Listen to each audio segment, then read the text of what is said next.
I will show you exactly how Trump will win the 2024 election. With less than 10 months to go until Election Day, the former president leads Biden by 5% nationally. Compare this to Biden's 7-point lead in 2020, and we see that Trump is performing 12% better this year than he did 4 years ago. But of course, the presidency will be decided by the individual states and not the popular vote. So in this video, I will show Trump's pathway to 270 electoral votes and which states are the most important for him to win this November. Let's head over to the map. When we look at the map, obviously not every single state is really going to matter. Only a handful are actually going to play a role in determining the outcome of the election. There are many states that both candidates aren't even going to visit, not even once. And as the country becomes more polarized, there are only going to be more and more of these solid states. And so solid states are going to vote for either candidate by margins of 12 percentage points or more.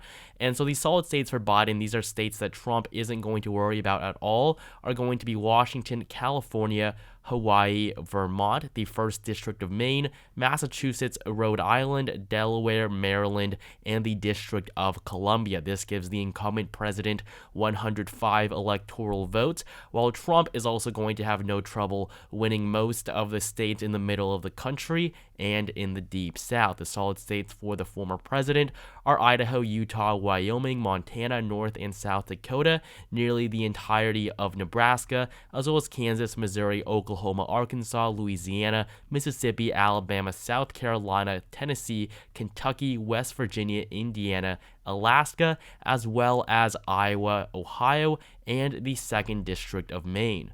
This gives Trump 149 electoral votes, and I am including Iowa and Ohio. These states have not been solid for either party in over a decade, but if you look at the 2016 election, these states were supposed to be some of the most competitive states between Clinton and Trump 8 years ago. In 2012, Barack Obama won both of them pretty handily and by an even larger margin in 2008. But in 2016, Trump shifted the Midwest significantly to the right, especially in Ohio and Iowa. In 2020, people thought Biden had a chance at winning them back. That obviously didn't happen. And so both of these states are now some of the most Republican in the country. And with Joe Biden as the most unpopular president in modern history, Trump is going to have no trouble winning both Iowa and Ohio by margins of 12 percentage points or more. Now, there are also going to be a few additional states that are going to be relatively safe for both candidates. These are going to be the likely states, and they'll vote for Biden and Trump by margins between 5 and 12%. And we're just going to get these more solid states out of the way before we really tackle the meat, the states that are really going to matter that will push either candidate over 270. For Joe Biden, he's going to win in the states of Oregon, Colorado, Illinois, New York, Connecticut, and New Jersey. These are states that Biden realistically is not going to lose. A state like Oregon is going to be just under 12%. It's probably going to still be in the double-digit range, but Colorado is probably going to be a little bit closer. Yes, Biden did well there in 2020, but he is not popular at all. And in a state like New Mexico, which he won by double digits, the margin is probably going to be below 5, especially considering how Hispanic voters are moving away from Biden. For Donald Trump, he's going to have a lot of likely states that were very competitive in the previous election, and that's just a testament as to how popular he is. He is peaking right now in terms of how favorably viewed he is. He has never been this popular since 2015 when he first launched his first ever presidential campaign. So for President Trump, he's going to easily win the states of Texas and Florida. Florida, a state that hasn't been likely for any candidate going all the way back to 2004 when George W. Bush won it by 5%. It was close in 2008, 2012, 2016, and 2020, although Trump did expand upon his 2016 margin in 2020 against Joe Biden. But after seeing Ron DeSantis and Marco Rubio win their re-elections by solid margins in 2022, there's no doubt that Florida is going to be likely Republican on the presidential level. Before we continue, only 13% of you guys are subscribed, so please take this time to subscribe and join my Discord server to chat with me personally. North Carolina is going to be another likely Republican state, and this is particularly surprising because of how competitive it was in 2020, or at least how competitive it was supposed to be. Joe Biden was expected to win the Tar Heel state based on the polling. However, he eventually lost it by 1.3%. The last time Democrats won North Carolina was all the way back in 2008, and before that, 1976 with Jimmy Carter. And so in the state of North Carolina right now, Donald Trump leads by 6 percentage points in the polls. It is not even close. Joe Biden is almost guaranteed to lose North Carolina in the next election. He wasn't even able to win it in 2020 when he led by 7 points nationwide in the polling. He certainly isn't going to win it as the most unpopular president in modern history in 2024. Moving south to Georgia, 16 electoral votes. This is a state that Biden actually won. So you would think that this state would be significantly more competitive. But if you look at the latest polling, Donald Trump leads by 8% if you factor in support for Robert F. Kennedy Jr., as well as the other third-party candidates from the Libertarians and the Greens. Donald Trump leads by 8% over Joe Biden and has led in every single poll from the Peach State. Joe Biden won Georgia by a margin of 0.24%, and no matter what happens, even if Joe Biden somehow wins re-election, there is a very low chance that he actually wins Georgia. Georgia is a very traditionally solid Republican state.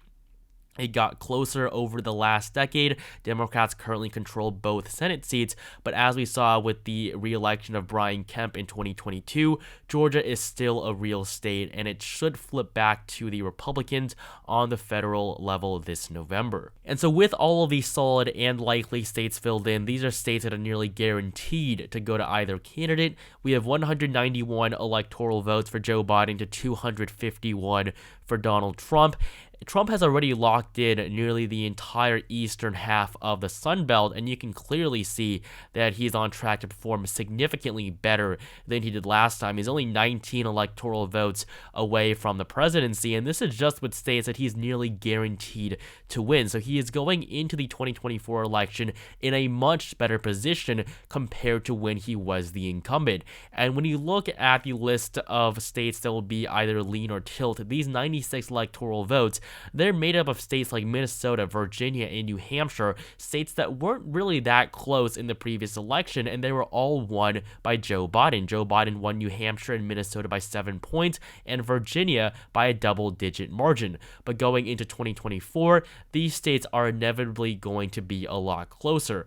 Virginia just elected a Republican governor 1 year after Joe Biden was elected. The margin is going to go down to below 5%. Hillary Clinton wasn't even able to win Virginia by 5%, and she ran with Tim Kaine, who was a longtime senator from the state. In New Hampshire, this state is also going to be pretty close, but Joe Biden is very favored in the Granite State. The state is not the biggest fan of Donald Trump. It did vote for Trump in the primary, but Nikki Haley did slightly better than expected. New Hampshire is not as reliable for Trump as other states, even though he got within 1% of defeating Hillary Clinton in 2016. Trump's popularity has fallen in New Hampshire, so it will still go to Joe Biden, but it will definitely be competitive, and I wouldn't be surprised if Republicans tried to at least put in a little bit of effort to flip New Hampshire. Now, up in Maine, this is another state that has recently come into play.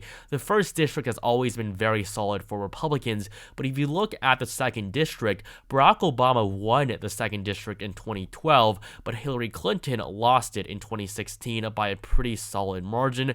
2020, we see Trump winning it again by a slightly smaller margin, but in 2024, there's no doubt that the second district of Maine is going to be solid Republican, and with the first district also shifting to the right, the at-large vote in Maine is going to be closer than it's been in a very long time. In 2016, Clinton only won the state by 2.9%. Realistically, going into the 2024 election, Maine could be a tilt state. The most recent poll from the state shows Joe Biden with just a 1% lead. But I'm going to be a little bit nice to Biden here. I'm going to categorize Maine as being lean Democratic. I'm not going to put it in tilt just yet. We do not have that many polls polls from the state. But as of right now, Joe Biden should be very worried about where he is in a state that voted for Barack Obama by a solid margin in 2008, just 4 elections ago. New Mexico is going to be lean Biden as well, 5 electoral votes. It's going to shift right as the Hispanic vote continues to shift towards the Republicans. And the 2nd district of Nebraska is going to be lean Republican. Trump is definitely favored to take back Nebraska's 2nd district this November. And with that, we have 6 states left, 2 on the western half of the U.S. These 2 states have been very competitive over the last few election cycles. And we have on the eastern side in the Midwest the remains of the former blue wall states, the states of Pennsylvania, Michigan, Wisconsin, and Minnesota. Collectively, these states have won Democrats many elections in the past, and they make up a significant chunk of the electorate. These are some of the most populated states in the country. If you look back at previous election results, 1996, I mean, just look at Bill Clinton sweeping the blue wall. Same thing in 2000.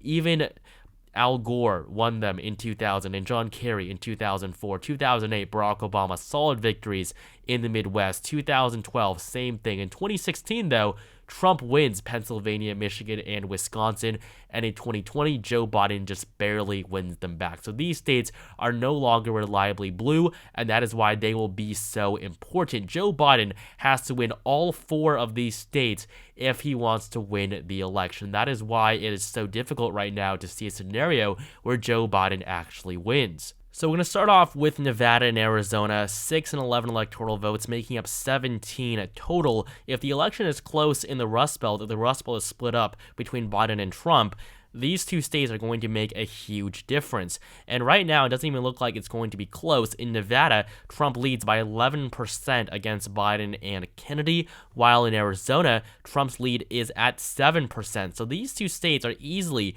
going to be lean Republican. Yes, the margin could certainly be larger, especially if you just look at the polling, but I am going to wait a little bit on that and see if Trump continues to lead by these margins in future polls over the next few weeks. If he does, I would consider placing them into the likely Republican column. The reason why states like Georgia and North Carolina are categorized as likely Republican is simply because they have a much longer history of voting solidly for the GOP, much longer than states like Nevada and Arizona. And so these 2 states, I'm going to be a little bit more conservative about their placement for right now, but certainly Trump is doing stellar in both of these Sunbelt states, and this puts them already at 269 electoral votes, and we haven't even gone to the Rust Belt yet. And so when looking at this map, Biden has to win all 4 of these states if he wants to win re-election, and he is favored in Minnesota right now. Minnesota is going to be a tilt Republican state. He leads by 2.6%, but if you think about 2020, Biden led by double digits in the state and only won it by 7. Minnesota was a lot closer than expected, and in 2016, Hillary Clinton almost lost Minnesota, a state that hasn't voted Republican since the 70s. And so Minnesota right now, 10 electoral votes. I'm going to keep it in the Biden category, but certainly he should be worried about it, and Trump is definitely making inroads in a state that has the longest Democratic voting streak in presidential elections. We're now left with just Wisconsin, Michigan, and Pennsylvania, and when looking at Trump's pathway to re-election, he only has to win 1 out of these 3 states, either Wisconsin, Michigan, or Pennsylvania, while Biden needs to win all 3 of them, and that is why you would much rather be Trump right now than the incumbent president. And the state that Trump has the biggest chance at winning is Michigan, 15 electoral votes.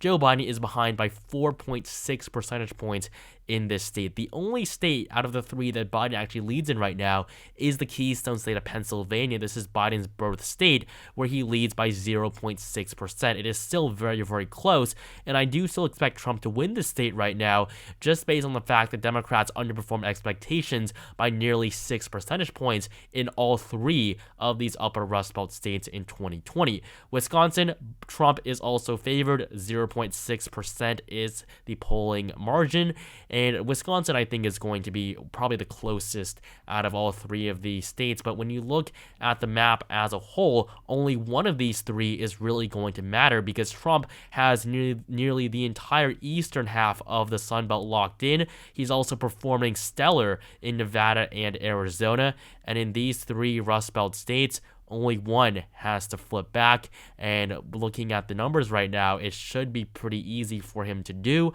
And so that is why Trump is favored to win the 2024 election based on the numbers, based on Biden's approval, based on what we're seeing on the ground. Donald Trump at 313, Biden at 225.